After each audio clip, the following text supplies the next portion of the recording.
Uma coisa que é extremamente importante a gente frisar é que é uma doença que não mata. Ou seja, as pessoas vêm com aquele extremo medo da morte, achando que aquela crise de fato vai ser a crise que a pessoa vai morrer, mas esses sintomas eles não matam. Talvez seja até pior do que morrer de fato, porque são muitos sintomas, né? É um sofrimento muito intenso, mas isso é uma coisa que tranquiliza as pessoas. Aquela crise ela vai ser autolimitada, ou seja, ela vai durar normalmente de 5 a 30 minutos, vai dar o auge nos 10 minutos e vai passar.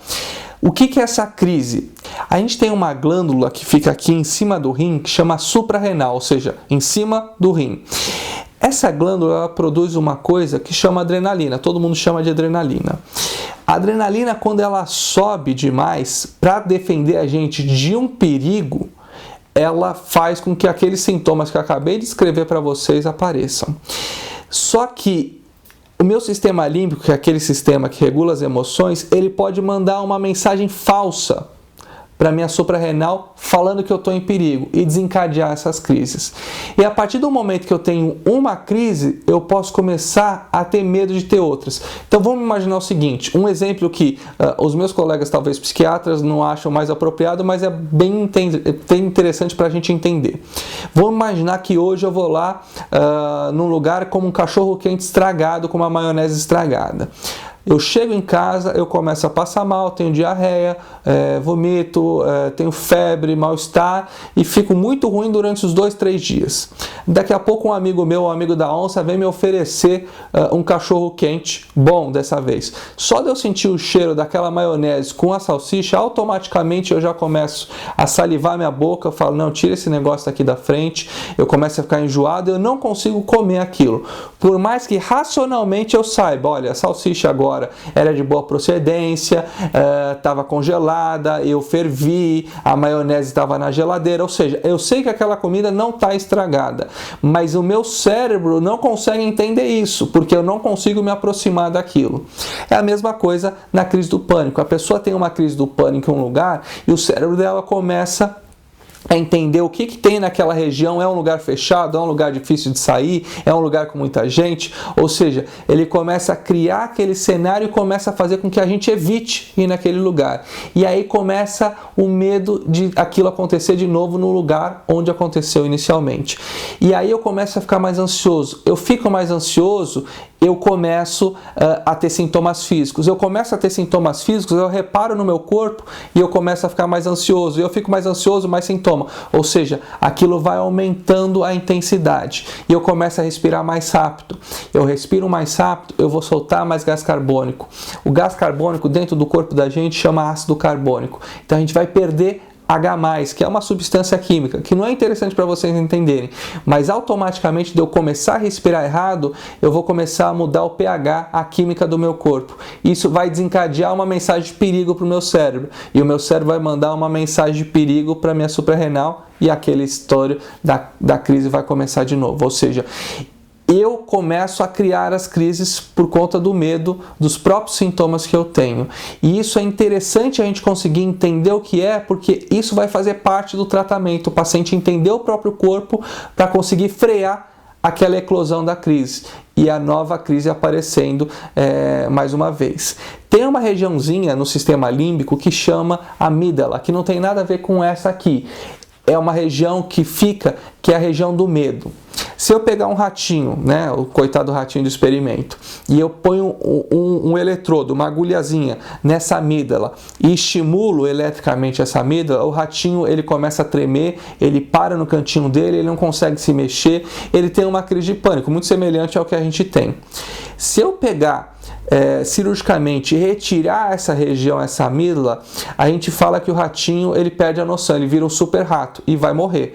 Então ele vai cheirar uma cobra, ele pula de um lugar alto, ele faz coisas que ele não faria se ele tivesse aquela região no lugar, ou seja, aquela região do medo, no pânico, ela está hipersensível, ou seja, qualquer pequena coisa começa a ser o gatilho da nova crise.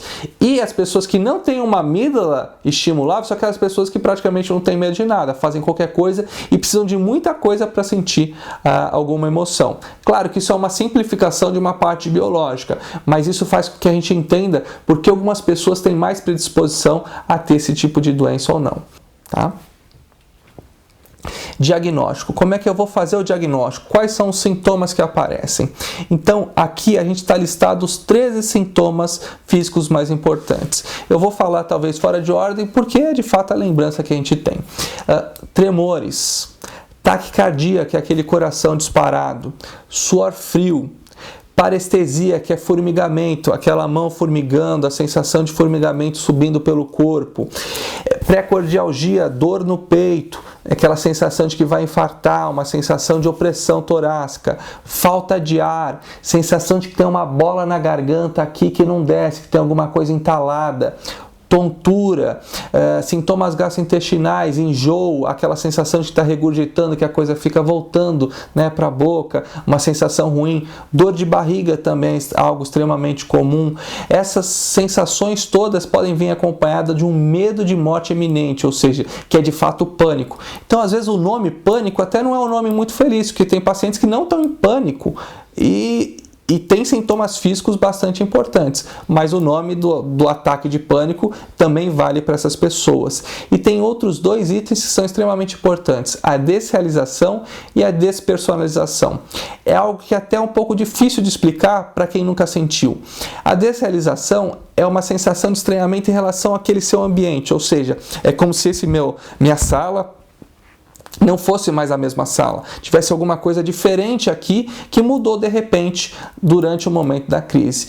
E a despersonalização é uma sensação de estranhamento em relação a você mesmo, ou seja, eu, Luiz, não estou me sentindo mesmo a mesma pessoa, alguma coisa mudou em mim, em algum momento eu não consigo dizer o que é. É uma sensação extremamente incômoda, tem pacientes que vêm procurar ajuda principalmente por causa desses dois sintomas, que não conseguem nem explicar direito para o médico o que está acontecendo. E quando a gente tenta dar alguns exemplos, a pessoa fala, não, doutor, é isso aí que eu estou sentindo. Essa é uma sensação extremamente desconfortável e que pode acompanhar as crises. E depois que a crise vai embora, aquela sensação vai embora normalmente também. Mas elas podem acontecer mesmo sem a síndrome do pânico. Despersonalização e desrealização são dois sintomas ansiosos, que são comuns durante o pânico, mas não são exclusivos dessa doença. Ou seja, elas podem acontecer em outras patologias também.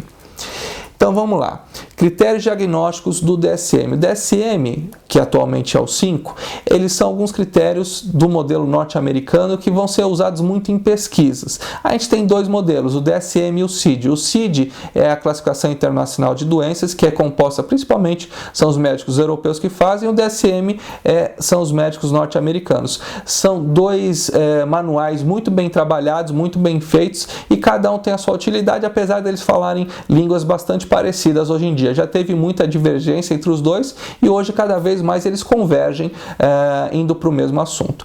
Pelo DSM, quais são as características? Uma preocupação persistente acerca de ter ataques adicionais, ou seja, depois de um mês tendo crise, o paciente começa a ter medo de ter novas crises, né? Uma preocupação do medo das implicações que aquela crise vai ter ou as consequências. Eu vou perder o meu emprego, eu vou perder a minha namorada, eu vou me expor socialmente, eu não vou conseguir fazer mais tal coisa, eu nunca mais vou conseguir dirigir, ou seja, os sintomas que vão ser associados a isso. A alteração comportamental significativa relacionada aos ataques, ou seja, eu começo a mudar a minha rotina por conta dos ataques, ou seja, isso começa a trazer um sofrimento muito grande para aquele paciente, porque ele não consegue mais fazer aquilo que ele fazia até o mês passado, ou seja, ele começa a ficar cada vez mais limitado. E se eu não tratar esse paciente, o que acontece? Eu cronifico essa doença, eu começo a trazer cada vez mais limitação, e daqui a pouco uma coisa que era extremamente simples de fazer até outro dia, começa a ser uma dificuldade hercúlea para aquele paciente, e é por isso que eu tenho que tomar um cuidado adicional. A ausência de agorafobia no transtorno do pânico, ou seja, Tem os sintomas de medo de lugares públicos, medo de lugares cheios, medo de lugares lotados? Tem ou não tem? É muito interessante, por exemplo, você pergunta para o paciente que está com pânico, você fala, quando você vai no cinema? Se o paciente estiver indo, porque muitas vezes ele já começa a ter medo e nem mesmo consegue pisar lá dentro da sala. Quando você vai, você senta perto daquela cadeira, perto da saída? Você tem medo de ficar no meio daquelas pessoas que vão te dificultar caso você passe mal de sair? Você pensa nisso na hora que você entra lá? No teatro, você fica perto da porta de emergência? São sintomas que você fala, mas como é que você sabe disso? A gente sabe disso porque isso é igual em todas as pessoas que estão padecendo esse mal. Se eu estou falando com um japonês, com um grego, com um africano, com um índio, os sintomas são muito semelhantes. Muda a cultura, muda o jeito de falar, mas as histórias se repetem, né? Apesar de seres humanos serem todos diferentes, essas características são características muito semelhantes, tem semelhanças biológicas entre essas alterações. E mesmo quando eu vou ler relatos de 200 anos atrás, eu vou identificar sintomas que eu vejo hoje no paciente. Pleno 2015, eu consigo avaliar a mesma situação ocorrendo no paciente hoje. Os ataques de pânico não devem ser efeitos fisiológicos diretos de uma substância ou de uma condição médica geral. O que quer dizer isso? Se aquele paciente foi lá e usou cocaína e teve um ataque de pânico, isso eu não vou chamar de síndrome do pânico, isso foi um ataque de pânico desencadeado pelo uso de um psicoestimulante, no caso a cocaína. Se ele foi lá e usou anfetamina, a mesma coisa. Se ele tomou 20 xícaras de café, a mesma coisa. 3 Red Bulls, ou seja, esse paciente está intoxicado pela substância e isso desencadeou um mal-estar que é igual à crise de pânico, mas eu não posso, ele teve o ataque de pânico, mas isso não vai caracterizar a síndrome do pânico, a não ser que isso comece a acontecer sem o uso da substância. E os ataques de pânico não são melhor explicados por outro transtorno mental, por exemplo, fobia específica, fobia social, transtorno de ansiedade generalizada, ou seja, eu tenho que excluir essas outras doenças, elas podem até existir juntos, mas ela não pode ser a explicação para o ataque, ou seja, um paciente muito tímido, que ele só tem ataque de pânico na hora que ele vai falar em público, isso não é síndrome do pânico, isso é uma fobia social com ataques de pânico, ou seja, só acontece no momento que tem 10 pessoas na frente dele que ele vai dar uma aula, ou seja, isso é fobia social que tem a crise de pânico como consequência, tá? Então, esses seriam os slides que vão compor o entendimento da síndrome do pânico. Os tratamentos vão ser falados durante os tratamentos farmacológicos. Lembrando que, como isso aqui é um curso explicativo e elucidativo, isso aqui não substitui uma consulta médica. A ideia não é fazer uma automedicação, autotratamentos, ou seja, a ideia exatamente não é essa, é o paciente entender o que está acontecendo para ele conseguir procurar ajuda o mais rápido possível e saber se aquela ajuda que ele procurou está seguindo as diretrizes daquilo que a gente considera baseado em evidências, tá? Então, a partir de agora, a gente também vai falar dos outros transtornos de ansiedade. Obrigado.